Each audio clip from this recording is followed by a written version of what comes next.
In the misty hills outside Asheville, North Carolina, a single mother inherits a ruined mountain cabin, and the laughter of those who count money louder than mercy. Stay with this story.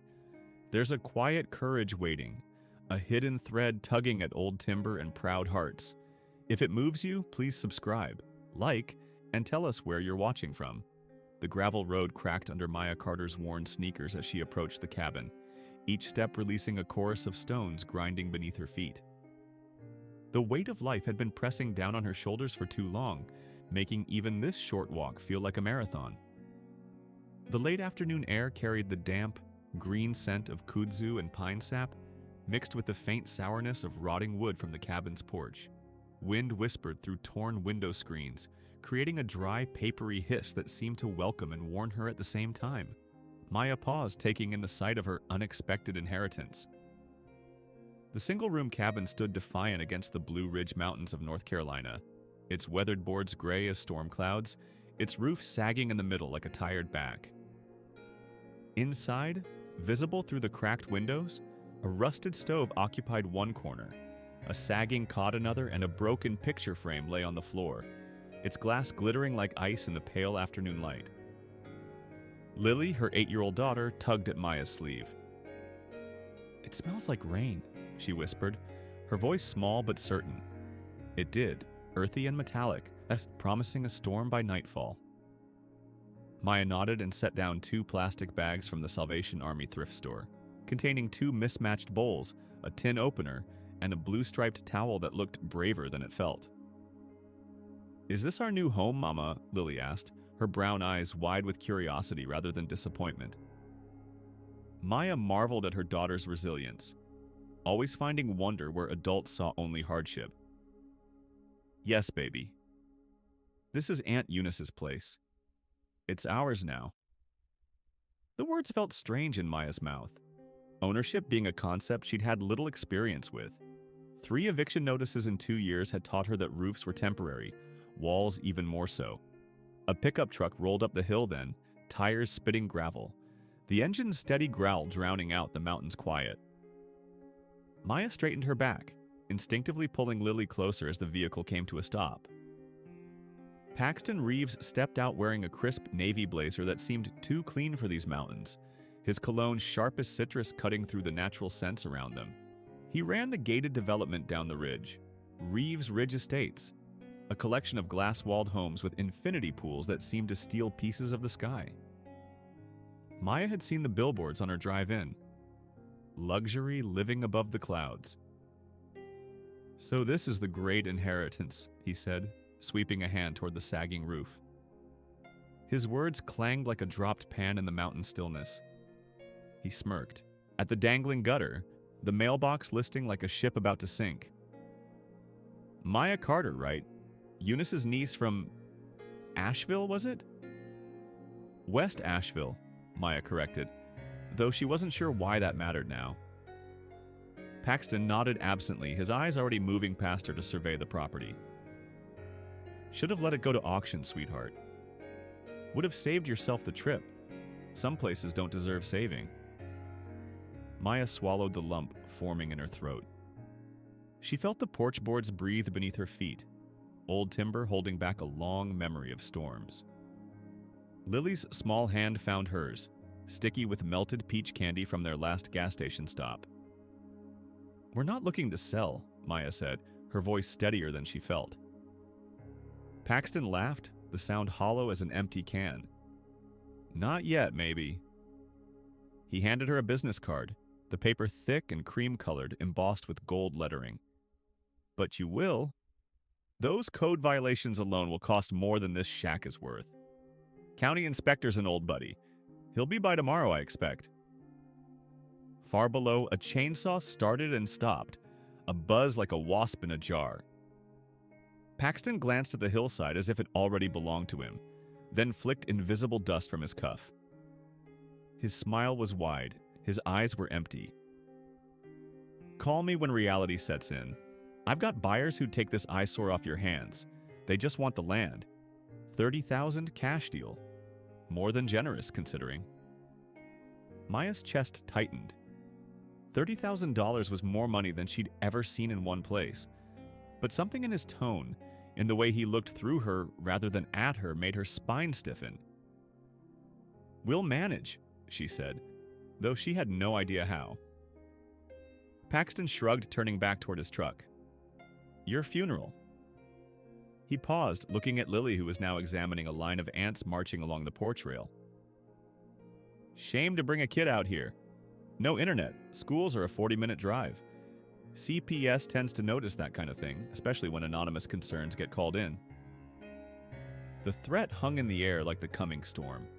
When he finally turned to leave, the engine roared and the road spat dust into their faces. The noise fell away, and in its wake silence sat heavy, thick with humiliation, and thicker still with a stubborn, rising heat in Maya's chest. "What's CPS?" Lily asked, wiping dust from her cheeks. Maya pulled her close. "Nothing you need to worry about, baby." But the worry had already settled in her stomach, cold and hard as a stone. They had nowhere else to go. The cabin, with all its flaws, was all that stood between them and homelessness. She looked out at the view beyond the sagging porch, rolling mountains in layers of blue and purple, a stand of oak trees swaying in the breeze, a small creek glinting in the distance. This land had belonged to her mother's sister, a woman she'd barely known but who had thought to leave them this final gift. There had to be a reason. "Let's go inside," Maya said, gathering their meager bags. "We should clean up before that rain comes."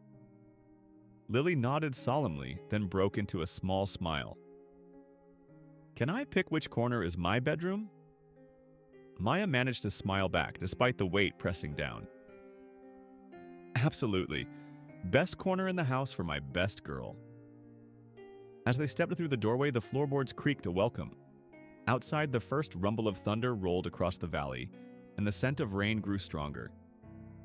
Maya didn't know how they would survive here, how they would face Paxton Reeves and his threats, but for tonight they had a roof. Sometimes that had to be enough. The first drops of rain began to fall as they closed the door behind them. The cabin's thin walls remembered winters that had bitten clean through, and as Maya swept the dusty floor, she felt those memories rise like ghosts. 2 days had passed since their arrival. 2 days of scrubbing, sorting, and trying to make this place something close to home. The worn broom whispered against the floorboards, each stroke revealing the grain of wood that had weathered decades before she was born. Maya remembered other winters, the coffee shop in West Asheville where she'd worked double shifts, the hiss of the espresso machine drowning out Christmas carols, the clink of mugs, the smell of burnt sugar that clung to her clothes even after washing. She had been 19 when she first held Lily, named after the daylilies that crowded her mother's yard. 2 years later, her mother's heart had given out in the middle of a church potluck. The room tilted with the scent of baked ham and sweet tea. Loss moved into Maya's life and never paid rent. "Mama, look what I found!" Lily's voice broke through her thoughts. She was crouched in a corner holding up a faded blue bandana. It was under the stove. "Can I keep it?" Maya nodded, watching as her daughter carefully folded the cloth and tucked it into her pocket. Lily had always collected small treasures, a smooth stone, a perfect leaf, a button that caught the light just so. In the canvas bag that held their few possessions, Maya kept her own treasure, a chipped blue mason jar.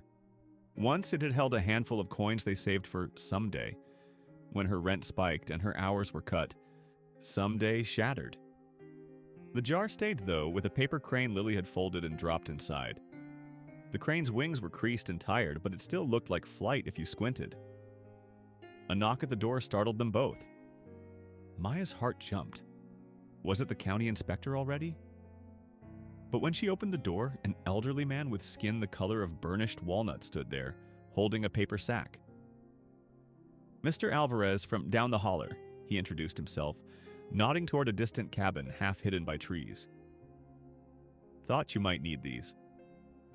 He offered the sack, which clinked softly as Maya took it. Inside were apples, their skin red and waxy in the afternoon light. "Thank you," Maya said, surprise warming her voice. "That's very kind." Mr. Alvarez glanced past her, taking in the cabin's sparse interior. He smelled like pipe tobacco and machine oil. "Your Aunt Eunice was quiet," he said, his eyes crinkling at the corners. "Kept to herself mostly. Quiet folks sometimes hide the loudest hopes." He nodded as if confirming something to himself. "Need help with anything?" "That roof's seen better days." Maya felt heat rise to her cheeks. She wasn't used to kindness without strings. "We're managing," she said, the same words she'd given Paxton, but gentler now. Mr. Alvarez nodded again. "Well, holler if you need something. That's what we call it around here. A holler, not a valley. Might as well learn the lingo if you're staying." "Are we staying, Mama?" Lily asked from behind her, small fingers clutching at Maya's jeans. The question hung between them. Maya had barely known Aunt Eunice, just a name on holiday cards with a snowman and a star drawn in felt tip. Still, here she was, leaving a roof that moaned, a floor that splintered, a promise that didn't look like one. "We're trying to," Maya said finally, surprising herself with the determination in her voice. After Mr. Alvarez left, they ate the apples on the porch steps, juice running down their chins. At dusk, fireflies stitched slow light between laurel bushes. From the valley, the holler, Maya corrected herself, a fiddle tuned and tuned, searching for a note it hadn't found yet. Maya watched Lily nest a blanket on the cot, careful as a nurse.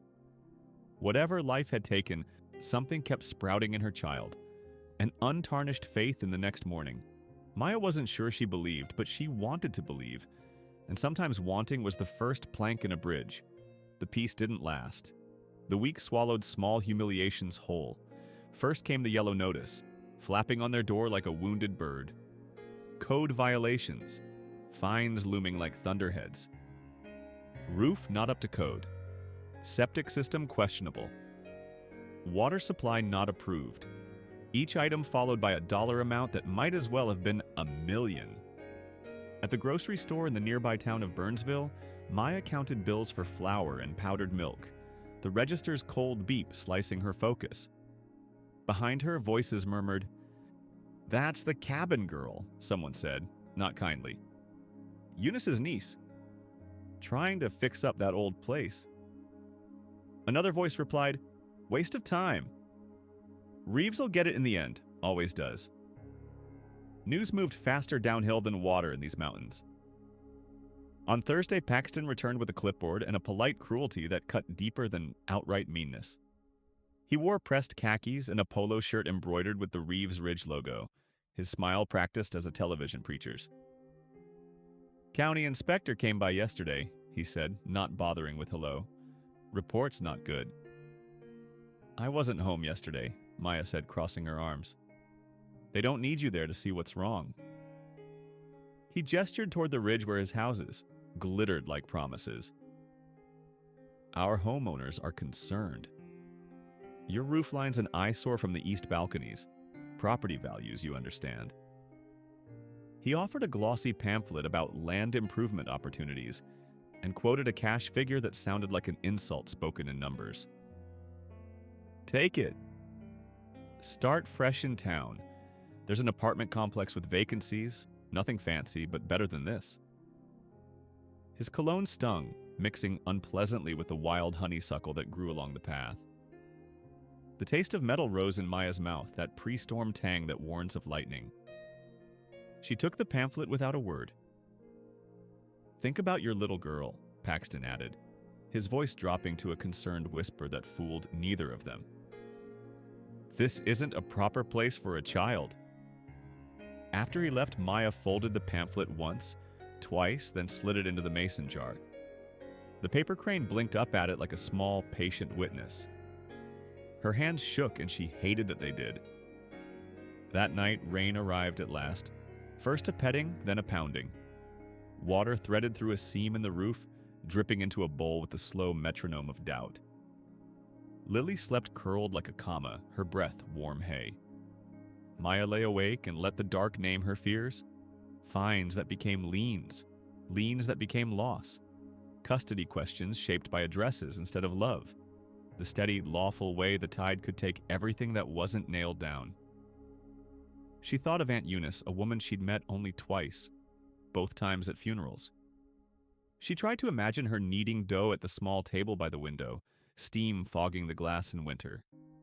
A memory surfaced, a Christmas card from years back where Eunice had written, "What matters is tucked where the wind can't find it." Maya could not place why that line pricked now. Outside, the rain thinned to a hush. She stood barefoot, toes chilled by the plank floor, and felt the cabin's quiet settle differently, as if the old wood were holding its breath. Somewhere in these walls, Eunice had found a reason to stay. Maya needed to find it too before Paxton Reeves and his clipboard and his well-connected friends took even this broken inheritance away. "Tomorrow," she whispered to the listening dark. "Tomorrow we start fighting back." But how? She couldn't say. The rain resumed its gentle tapping, and Maya finally drifted off. One hand stretched toward Lily's sleeping form, the other curled into a fist that slowly, as sleep claimed her, unclenched finger by finger until it lay open, palm up, ready to receive whatever the morning might bring. The next afternoon, sunlight slanted through the cabin's windows, turning dust motes into floating gold. Maya swept a spill of sawdust near the hearth, remnants of Mr. Alvarez's morning visit.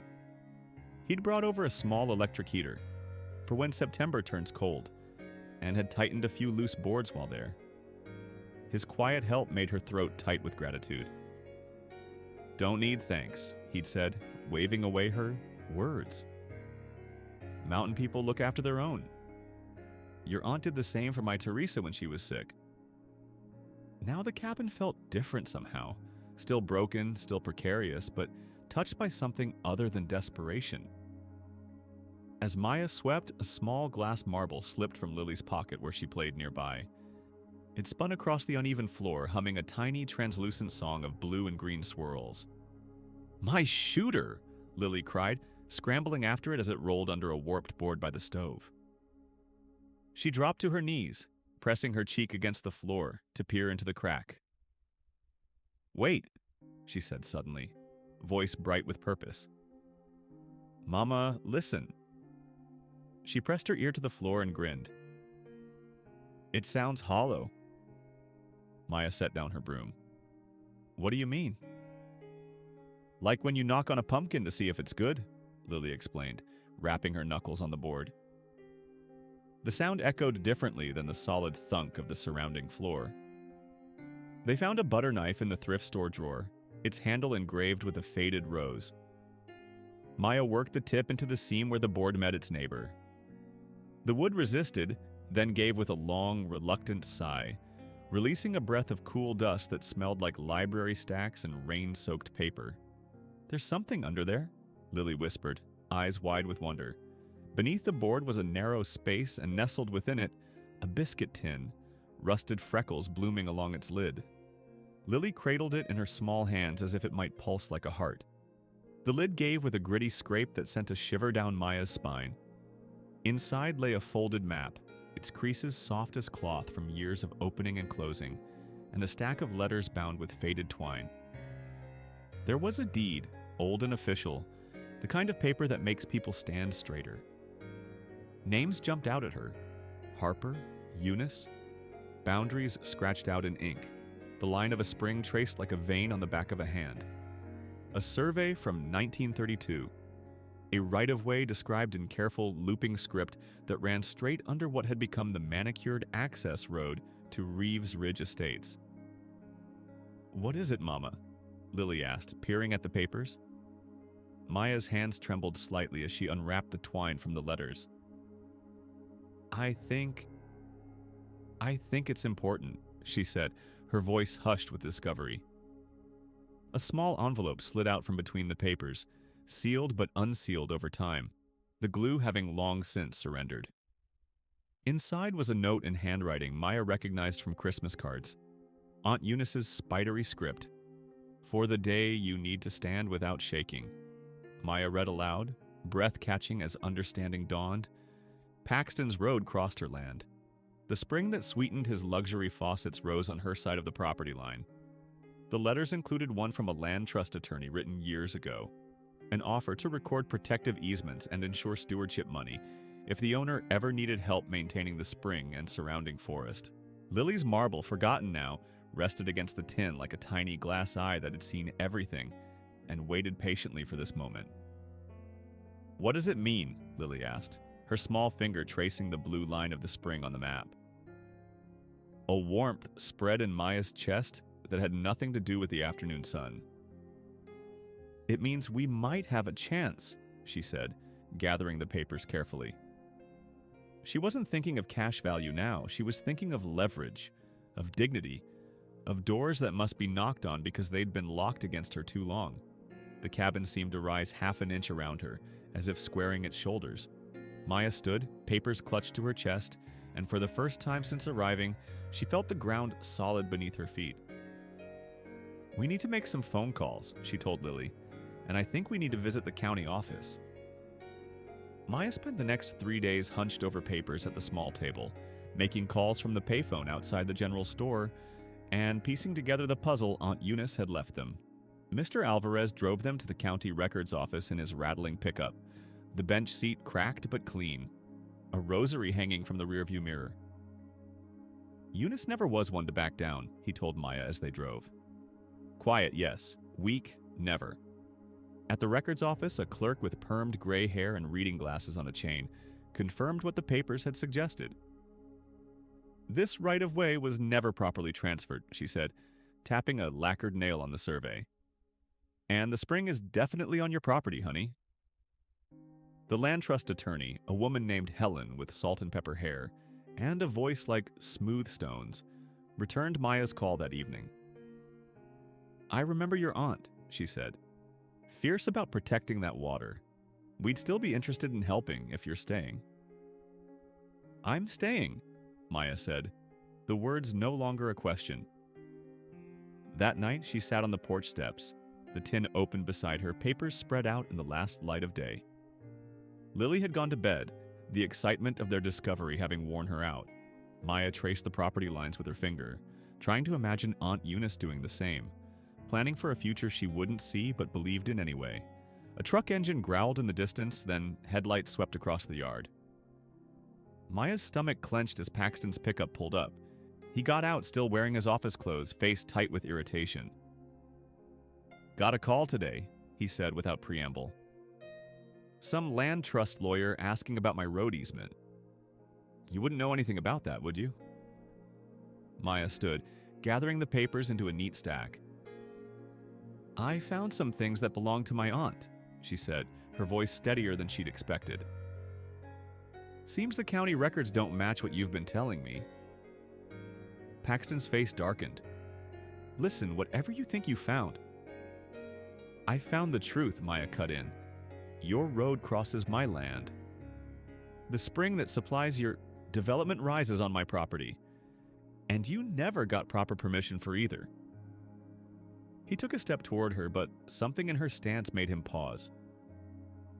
"This isn't a game, Ms. Carter," he said, voice dropping to a dangerous quiet.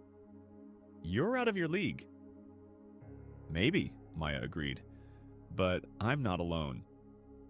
She thought of Mr. Alvarez, of Helen from the land trust, of the county clerk who'd smiled and called her honey, but had been thorough and precise in her work. "There's a county meeting next Tuesday. I've been added to the agenda." Paxton's laugh held no humor. "You think the board will listen to you over me? I've created millions in tax revenue for this county. You're a single mother in a shack." The words were meant to cut, to remind her of her place. 6 days ago they would have, but Maya looked down at the papers in her hands, at Eunice's note. "For the day you need to stand without shaking," and felt something solid crystallize in her chest. "We'll see," she said simply. After Paxton left, engine revving louder than necessary, Maya went inside and placed the blue mason jar on the shelf above the stove. She did not fill it with coins this time. She let the paper crane rest inside, its wings steady at last, a sentinel watching over the tin of documents now hidden in a safer place. Through the thin walls, she could hear Lily's soft breathing from the cot in the corner. Maya touched the deed, the map, the letters, tangible proof that sometimes justice waited quietly, tucked away where the wind couldn't find it until the right hands uncovered it. Tomorrow, they would prepare for Tuesday's meeting. Tomorrow, they would continue learning to stand without shaking. But tonight, for the first time since arriving at the cabin, Maya slept without dreams of falling, of losing, of watching doors close in her face. Instead, she dreamed of open gates, of clean water running over stones, of a path that led exactly where it promised.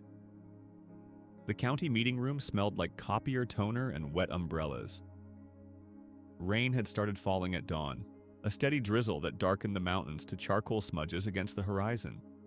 Maya had dressed carefully in her only decent outfit, black pants, a blue button-down shirt she'd ironed on the small table using a towel as padding. Her hair was pulled back in a neat ponytail, her mother's small silver earrings catching the harsh, fluorescent light. Lily sat beside Mr. Alvarez in the back row, wearing the yellow sweater Maya had washed by hand the night before. She swung her feet, socks mismatched on purpose, one striped, one with tiny stars, a small rebellion that made Maya smile despite her nervousness. Mr. Alvarez had polished his glasses 3 times already, his weathered hands moving in familiar circles. "Number 14 on the agenda," he whispered to Maya, "won't be long now." Maya nodded, clutching her folder, borrowed from Mr. Alvarez, its manila surface smooth and official-looking. Inside were the Tin's treasures, the deed, the survey, the letters, all carefully arranged. Helen from the Land Trust sat 2 rows ahead, her gray blazer dark with rain at the shoulders. She'd arrived early to speak with the board secretary, her quiet competence a ballast for Maya's jangling nerves. The meeting room filled slowly. Most faces were unfamiliar, but Maya recognized the couple who ran the general store, nodding politely in her direction. A reporter from the local weekly newspaper scribbled in a small notebook, looking bored. At 5 minutes to 7, the double doors at the back swung open, and Paxton strode in, confidence tight as a drum, a thin smile rehearsed for cameras that might not be there. Behind him walked 3 men in business casual attire, his lawyer, Maya guessed, and perhaps investors or homeowners from the Ridge. Paxton caught her eye and his smile faltered for just a moment before reasserting itself. He took a seat near the front, not acknowledging her further. Maya's hands trembled slightly and she pressed them flat against her thighs, remembering Eunice's note. "For the day you need to stand without shaking." The board members filed in, 5 local officials in varying degrees of formality, from the chairman's suit and tie to the youngest member's open-collared shirt. The room quieted as the chairman called the meeting to order, his voice a practiced monotone as he moved through procedural items. Moths worried at the edges of the fluorescent panels overhead, their shadows dancing across official papers. Maya half listened as permits were approved, complaints addressed, mundane matters of county business dispatched with rubber stamps and initials. Her heartbeat seemed to echo in her ears, drowning out everything but the steady approach of item 14. When the clerk finally read, "Carter Property Right-of-Way Dispute," Maya's mouth went dry. "Miss Carter?" the chairman called, gesturing to the podium at the front of the room. Maya stood, folder clutched to her chest.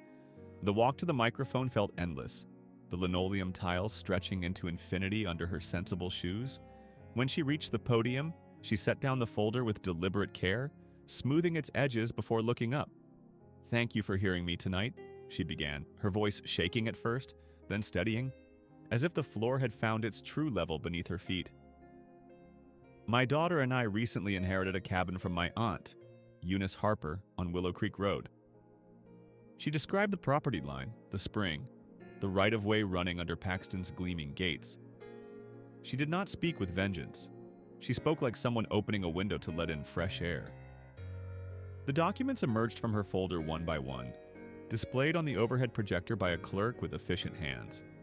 "As you can see from the 1932 survey," Maya continued, indicating the blue line of the spring, "the water source for Reeves Ridge Estates originates on my property. The right-of-way agreement signed in 1954 allows for a single-lane access road, but it specifically prohibits gating or restricting this access." A board member with silver-rimmed glasses leaned forward. "And you're claiming Mr. Reeves has restricted this access?" "Yes, sir. The electronic gate installed last year cuts across my property without permission and blocks legal access to the spring." Helen from the Land Trust stood then, introducing herself with quiet authority. "Our organization has verified these documents," she said, her tone clipped and calm. "They match county records. We've been in contact with Ms. Harper, Ms. Carter's aunt, for years regarding conservation easements for the spring." The map unfurled under the projector, river blue lines threading the ridge, coordinates like breadcrumbs leading to an undeniable truth. Whispers grew into a tide around the room. A couple from the estates, Maya recognized the woman's carefully highlighted hair from a chance encounter at the general store, blinked at the screen. The man's jaw flexed, the woman's hand tightened on her cream leather handbag. The chair of the board leaned in. "Mr. Reeves," he said, "were you aware of this right-of-way when you developed your access road?" Paxton rose, buttoning his jacket with practiced ease. "Chairman Davis, members of the board, these are complicated matters of property law that require careful review. These old surveys often contain—" "Were you aware?" the chairman repeated, his tone sharper. Paxton's mouth opened and closed. He glanced at his lawyer, then at the map, as if it had betrayed him. The room stilled, the hum of the lights suddenly louder. A drop of sweat traced a path down Maya's spine, but she stood straight, eyes steady on the board. "I believed we had clear title," Paxton said finally, but the sentence sagged, unable to carry its own weight. His lawyer stood speaking rapidly about easements and prescriptive rights, technical terms that bounced off the walls like rubber balls. But the damage was done. The chairman raised a hand, stopping the flow of legalese. "The facts seem clear," he said, turning to the board. "The right-of-way predates Mr. Reeves' development. The spring is clearly on Ms. Carter's property. The oldest board member, a woman with steel gray hair and turquoise earrings, tapped her pen against her notepad. "What are you asking for, Miss Carter?" Maya took a deep breath. "I'm asking for what's legally mine. Remove the gate, restore access to the spring, and acknowledge my right to work with the Land Trust to protect the water that serves both my property and the Reeves Ridge homes." The woman nodded, something like approval flickering in her eyes. The chairman called for a vote on the matter, 4 hands raised immediately. The fifth, a thin man with nervous fingers who kept glancing at Paxton, hesitated, then slowly raised his hand as well. "Motion carries," the chairman announced. "Mr. Reeves, you'll need to remove that gate within 30 days. The county will send formal notification of violations and required remedies tomorrow." Someone in the back clapped once sharply, then stopped, embarrassed by the breach of decorum. Mr. Alvarez didn't clap. He wiped his glasses again and looked at Maya as if seeing something old and new at once. Lily's smile beamed like a porch light left on after dark. Maya gathered her documents with steady hands. "Thank you," she said simply. When she turned, the room met her not with laughter or dismissal, but with lifted chins and eyes that did not slide away. She walked back to her seat, each step firm against the floor, feeling Paxton's stare burning between her shoulder blades but no longer afraid of its heat. The rest of the meeting blurred into procedural motions and adjournments. When it ended, Helen approached, hand extended. "Well done," she said. "Your aunt would be proud." Maya thought of Eunice, a woman she'd barely known but who had somehow known her, preparing for this moment years before it arrived. "I hope so," she said, voice thick with emotion that surprised her. Outside, the rain had stopped. The night air smelled of wet asphalt and possibility. Lily took her hand, squeezing with fierce pride. "You didn't shake, Mama," she whispered. "I did, a little," Maya admitted, "but standing still is something you practice." Across the parking lot, Paxton stood with his lawyer, faces tight with angry conversation. He caught Maya's eye, his look promising this wasn't over. But for tonight at least, Maya had won. And winning even once changes everything. Word traveled faster than the morning fog through the hollows. By noon the day after the county meeting, Maya's phone at the general store had rung 4 times. First Helen confirming next steps with the land trust, then Mr. Alvarez offering to drive them to the hardware store for roof patching supplies, then 2 neighbors she hadn't yet met, calling to introduce themselves and offer help. "That's how it is here," explained Mrs. Whitaker at the general store as she rang up Maya's purchases: a gallon of milk, a loaf of bread, and a small bag of coffee beans. "Once folks see you're staying, they remember how to be neighbors." Her lined face crinkled with a smile that revealed a gold tooth. Eunice would come in every Tuesday for her coffee, same as you're buying now. Maya touched the bag of beans, feeling a connection to her aunt that hadn't existed before. "I didn't know her well," she admitted. "Just holiday cards and 2 brief visits." Mrs. Whitaker nodded, counting change into Maya's palm. She kept to herself, but she had backbone. "Like somebody else I'm starting to know." Her wink was quick and conspiratorial. Outside, Lily waited with Mr. Alvarez, who was showing her how to whittle a small piece of pine into what might become a whistle. His careful hands guided hers, the small knife glinting in the September sun. Maya watched them for a while, struck by how naturally her daughter had adapted to this place, how easily she formed connections where Maya had always seen barriers. The drive back to the cabin revealed changes Maya hadn't noticed in the rush of the previous days. The early fall colors were starting to appear, hints of gold in the poplar trees, splashes of red in the sumac along the roadside. The mountains seemed to be holding their breath, waiting for the full explosion of autumn. "Mr. Reeves is at your place," Mr. Alvarez said suddenly, nodding toward a familiar truck parked in front of the cabin. "Want me to stay?" Maya considered, then shook her head. "We'll be fine." She felt a calm certainty that surprised her. "But thank you." Paxton stood on the porch, hands in his pockets, his usual polish slightly dimmed. He'd traded his business attire for jeans and a button-down shirt, an apparent attempt to seem more approachable.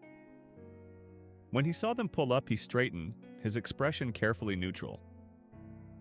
"Miss Carter," he called as Maya stepped from the truck. "Could I have a word?" Lily scrambled out after her, clutching her half-finished whistle.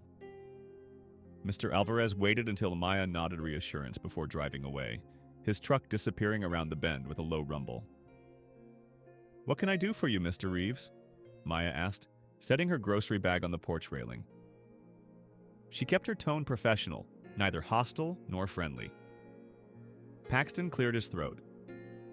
"I've come to discuss a compromise." Inside, Maya made coffee on the small propane stove, while Lily sat at the table, drawing with colored pencils Mr. Alvarez had given her. Paxton stood awkwardly by the window, looking out at the view that stretched to the ridge where his development perched. "The gate will come down next week," he said finally, accepting the chipped mug Maya offered. "The road crew is scheduled for Tuesday." Maya nodded, waiting. There would be more. "My homeowners are concerned about unrestricted access," he continued. "Security is a major selling point for Reeves Ridge." "I understand that," Maya said, surprising herself with her calm. A week ago she would have been intimidated by his presence, by the power he represented. Now she saw him clearly, just a man protecting his interests as she protected hers. But that doesn't change the legal right-of-way. Paxton took a sip of coffee, his expression suggesting surprise at its quality. "What I'm proposing is a modified access system. No gate, but perhaps a staffed guardhouse. Your access would be unrestricted, of course, and we'd pay a monthly fee for the spring rights." Maya considered his words. A week ago, the offer of monthly income would have seemed like salvation. Now it felt like something else. Not quite a trap, but not freedom either. "I need time to think about it," she said, "and to consult with the land trust." Paxton's jaw tightened briefly before he controlled his expression. "Of course. But I hope you'll consider the benefits of working together rather than against each other. We're neighbors, after all." After he left, Maya stood on the porch, watching his truck wind down the gravel road. The air smelled of pine and the coffee she still held, steam rising in the cool mountain air. Lily came out to join her, leaning against her side. "Is Mr. Reeves still mad at us?" she asked, her voice small but not frightened. Maya wrapped an arm around her shoulders. "He's trying to figure out how to get what he wants while giving us what we need," she explained. "That's what adults do sometimes." "Is that good?" Maya looked out at the mountains, considering. "It can be. If everyone remembers what really matters." The weekend brought unexpected visitors. A couple from 2 hollows over arrived with a load of firewood in their pickup truck. "Heard you stood up to Reeves," the woman said, extending a hand calloused from labor. "Thought you might need this before winter sets in." Later came 3 men from the local church, offering to patch the roof before the next rain. They worked efficiently, hammers tapping a steady rhythm while Maya made sandwiches and lemonade. One man's teenage son helped Lily build a small collection of rock sculptures by the creek, teaching her the art of balance and patience. By Sunday evening, the cabin looked different. Still humble, still small, but with a new roof that wouldn't leak. Windows that had been resealed against drafts, and a repaired front step that no longer creaked a warning with each footfall. More than the physical repairs, though, was the change in how Maya felt within these walls. What had been a last resort, a desperate inheritance, now felt like something else. A beginning, perhaps. Monday morning brought Helen from the land trust, her practical SUV navigating the rutted road with ease. She walked the property with Maya, clipboard in hand, her trained eye noting the spring's path, the old-growth trees, the delicate balance of the mountain ecosystem. "This water serves more than just homes," she explained, crouching to examine moss growing on rocks where the spring emerged from the ground. "It's part of a watershed that feeds everything downstream. That's why your aunt was so careful about protecting it." They sat on the porch steps, reviewing the easement documents Helen had prepared. The terms were straightforward. The land trust would provide funding for spring maintenance and forest conservation. Maya would agree to certain protective restrictions on development. The water would be preserved for generations. "And this monthly stipend," Helen added, pointing to a figure that made Maya's breath catch, "would be for your role as steward of the land." "That's more than I was making at the coffee shop," Maya said, stunned. Helen smiled. "Clean water has value. So does someone willing to protect it." She glanced toward Lily, who was showing Mr. Alvarez her rock sculptures by the creek. "Your aunt always said this place was waiting for the right guardian. Seems she found her." That evening, after Lily had gone to bed, Maya sat on the porch with a mug of tea, listening to the night sounds. Crickets, the distant hoot of an owl, the soft rustle of leaves in the gentle breeze. The mason jar sat beside her, the paper crane inside, catching moonlight through the glass. She thought about Paxton's offer, about Helen's easement, about the neighbors who had appeared with hammers and firewood and welcome. The path forward wasn't perfectly clear yet, but it was forming, like a trail revealed by morning light after a night of uncertainty. From the road came the sound of tires on gravel.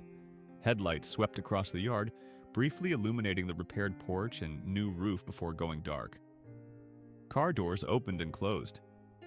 Maya tensed, then relaxed as she recognized the couple from Reeves Ridge who had been at the county meeting. The woman with highlighted hair, the man with the flexing jaw. "Miss Carter?" the woman called softly, approaching the porch. "I'm Diane Mercer. This is my husband, James. We wanted to talk to you about the spring." Maya set down her tea and stood. "Would you like to come up?" "I can make coffee." James Mercer shook his head. "We can't stay long. But we wanted you to know, not everyone on the ridge agrees with Paxton's methods." Diane stepped forward, her expensive shoes sinking slightly into the soft earth of the yard. "We bought because of the water," she said. "Paxton marketed it as pure mountain spring water in every home. Now we find out he never had the rights to it." Her laugh held no humor. "Some of us are forming a homeowners committee. We'd like to work directly with you and the land trust, proper agreements, fair compensation. Maya studied their faces in the porch light, earnest, a little uncomfortable, but sincere. I'd be open to that, she said carefully. James nodded, relief evident in the loosening of his shoulders. Good. That's good. He glanced back toward the road, lowering his voice. Paxton doesn't know we're here. But there will be more of us at the next county meeting. This isn't just your fight anymore. After they left, Maya remained on the porch, the night wrapping around her like a familiar blanket. Their words echoed. This isn't just your fight anymore. The realization settled, warm and surprising. She had allies now, people who saw value in what she protected. The battle wasn't over, but its shape had changed, expanding beyond her small cabin to encompass something larger, something that belonged to all of them. Inside, Lily slept peacefully, unaware of visitors or alliances forming in the dark. Maya checked on her, smoothing a strand of hair from her forehead, then returned to the porch and her cooling tea. Above, stars pricked the black velvet of the mountain sky, countless and ancient. She found herself smiling, a private expression meant for no one but the watching night and the cabin, that had, against all odds, become home. The first morning after the road crew took down Paxton's Gate, Maya woke to a different quality of silence. She lay still for a moment, trying to place what had changed. Then she understood. It wasn't silence at all, but a new harmony of sounds. Birds crowded the laurel bushes outside, chattering as if rehearsing gossip. A car engine hummed in the distance, no longer blocked by the electronic barrier that had divided the mountain. The world was flowing freely again, currents reconnected. Maya slipped from bed, careful not to wake Lily, who slept sprawled across her side of the mattress they now shared. A housewarming gift from Mrs. Whitaker's sister delivered by 3 strong men from the church. The cabin floor felt solid beneath her bare feet, no longer threatening splinters since Mr. Alvarez and his friends had sanded and sealed it the previous weekend. The October morning was crisp, breath visible as Maya stepped onto the porch. Frost outlined fallen leaves in silver, making the yard look dusted with stars. She wrapped her cardigan tighter and watched the sun creep over the eastern ridge, warming the porch boards and releasing the faint vanilla scent of old pine. Inside, she brewed coffee on the mended stove, steam rising in a thin, hopeful ribbon. 2 weeks had passed since the county meeting, 14 days of small miracles and mundane magic. The roof no longer leaked, the windows sealed tight against drafts. The spring house had been rebuilt, its stones carefully reset by men and women who understood the value of clean water. Helen from the land trust had brought papers, official agreements, conservation easements, a small grant for spring protection. Neighbors had come with hammers, pots of chili, and a story for every nail driven. Most surprising were the visitors from Reeves Ridge Estates. First the Mercers, then others. A retired doctor and his wife, a young tech couple who worked remotely, an elderly woman who remembered when the mountain had been farmland. They came with apologies, questions, and eventually cooperation. A shared water source created shared responsibility, and the committees they formed spoke of our spring now, not hers or theirs. Lily emerged from the bedroom, hair tousled, clutching the stuffed rabbit she'd had since infancy. Is today the day? She asked, voice rough with sleep. Maya nodded, pouring milk into a mug of cocoa for her daughter. The official inspection. If the environmental officer approves our water protection plan, we get the first payment from the conservation fund. Lily climbed onto a chair at the small table, refinished now, its surface smooth and gleaming. And then I can start school? Then you can start school, Maya confirmed. The arrangement with the land trust included transportation for Lily to the county elementary school, 20 minutes down the mountain. Another piece of normal life falling into place. As they ate, breakfast, oatmeal with honey from Mr. Alvarez's hives, a familiar engine sound approached. Maya tensed slightly, then deliberately relaxed. Paxton's truck pulled up outside, tires crunching on the gravel drive that was now unmarked by gates or barriers. Stay inside, baby, Maya said, setting down her coffee mug. "I'll be right back." Paxton stood by his truck, hat in hand, literally and in spirit. The crisp fall air had brought color to his face, or perhaps it was discomfort. He wore work clothes rather than business-attire jeans and a flannel shirt that made him look both less imposing and more genuine.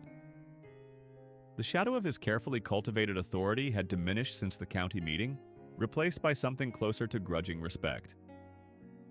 "Miss Carter," he said, nodding as Maya approached. "Just wanted to check that the environmental inspector has your correct address." "She's due up here at 10, Maya nodded. "Helen gave her directions." "But thank you." Paxton shifted his weight, looking past her to the cabin. No longer an eyesore, but a humble home, with a fresh coat of paint on the door and flower boxes waiting for spring. The awkward silence stretched until he finally broke it. "I was wrong," he said, the words coming out stiff but sincere. "About this place. About you." The apology landed without drama and made its own kind of noise. Quieter than a chainsaw, deeper than a sales pitch. Maya studied his face, finding none of the slick charm that had once made her feel small and defenseless. In its place was something approaching honesty. "We've all been wrong about something," she said finally. Paxton's shoulders relaxed slightly. "The Homeowners Association voted last night. We'd like to formalize the shared water agreement. Fair terms, transparent access, if you're amenable." "I am," Maya said, "as long as the land trust approves the conservation provisions." He nodded, then hesitated before adding, "For what it's worth, your aunt would be proud." "She and we had our differences, but she knew the value of this place when most just saw worn-out land." Maya hadn't known about Eunice's history with Paxton, but somehow it didn't surprise her. Her aunt had been preparing for this confrontation long before Maya inherited the cabin. The realization added another layer to her growing understanding of the woman who had given her this chance. After Paxton left, Maya returned to the porch where Lily now sat, arranging colored stones in patterns only she understood. "Was he mean again?" Lily asked without looking up. "No," Maya said, sitting beside her. "I think he's learning, just like we are." The environmental inspector arrived precisely at 10, a woman with practical boots and a clipboard, her truck marked with county emblems. She walked the property with Maya, testing water quality, examining the spring house, noting the careful balance between protection and access. Her questions were thorough but fair, her expertise evident in the way she knelt to check soil composition and flow patterns.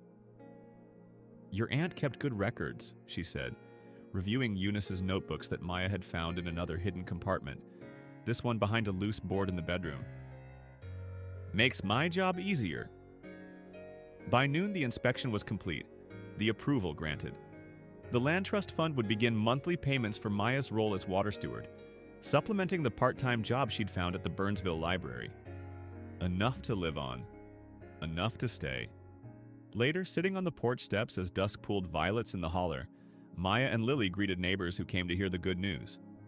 Mr. Alvarez brought a tin of biscuits. The Mercers arrived with a bottle of sparkling cider. Children from nearby homes played a game of tag in the yard, their laughter clinking like ice cubes in summer glasses. Maya placed the blue mason jar on the small table she'd set outside. She did not fill it with coins this time. She let the paper crane rest inside, its wings steady at last, watching over this gathering of people who had been strangers 6 weeks ago and were now something else. Not quite family, but a community, connected by mountain and water and mutual need. "You didn't shake, Mama?" Lily whispered, leaning against her side as they watched fireflies begin their evening dance among the trees. "I did a little," Maya admitted, putting an arm around her daughter's shoulders. "But standing still is something you practice." Mr. Alvarez settled into a chair nearby, his weathered hands cradling a mug of cider. "What you keep safe," he said, nodding toward the spring that bubbled clear and constant at the edge of the property. "Keeps you too." His eyes, wise behind his glasses, held the knowledge of decades on this mountain, of seasons that took and seasons that gave back. Maya looked out at what had once seemed like exile and now felt like belonging.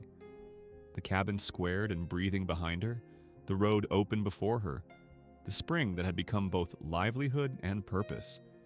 She touched Lily's hair, warm as fresh bread in the last light of day, and understood the lesson she'd been walking toward since that first humiliating encounter with Paxton weeks ago.